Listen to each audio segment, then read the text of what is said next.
So సూర్య గారు మీ expression గురించి మాట్లాడాం కదా, దాని తర్వాత అక్కడ ఆపోజిట్ ఎక్స్ప్రెషన్ గురించి మాట్లాడదాం. సూర్య గారు వెంటనే చేసుకుందాం అనగానే ఒక ఎక్స్ప్రెషన్ ఇచ్చారు చూసారా, ఇట్స్ లైక్ అడ్మైర్ చేస్తారు అందరూ. ఇంకా అది చూసి నేర్చుకోవచ్చు మా యాక్టింగ్, నాకు తెలిసి కొత్తగా వచ్చేవాళ్ళు ఆ రేంజ్లో.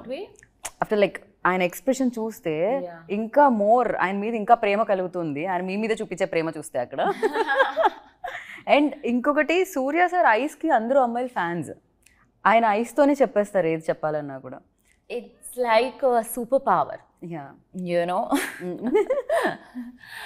He is తన ఐస్లో ఎంత thousands of expressions unnai that it is sometimes very hard, you know, but at the same time it's easier to perform because every shot lo tana oka real, he's very real in front of the camera and he's very honest and it helps you as an actor to play off that honesty.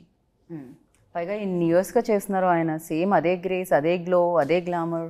నాకు అది secret కావాలి of. మీకు కూడా చెప్పలేదా? నాకు చెప్పలేదు. నేను I asked him how is he looking, he is better with age in fact, you know. So amazing. Yeah. So ఒకసారి ఇప్పుడు నేను సూర్య గారితో ఇంటర్వ్యూ చేసినప్పుడు ఆయన ఐస్లోకి చూస్తూ మాట్లాడుతూ నా క్వశ్చన్ మర్చిపోయాను నేను. హ్యాపెండ్ యాక్చువల్లీ ఇంటర్వ్యూలో. ఐ మెన్షన్ దట్, అది చెప్పాను కూడా నేను. సో నా క్వశ్చన్ మర్చిపోయాను నేను మిమ్మల్ని చూసి అని. ఎప్పుడైనా మీకు డైలాగ్ మర్చిపోవడం జరిగిందా? నీకు జరిగిందా సెట్లో ఏ రోజైనా?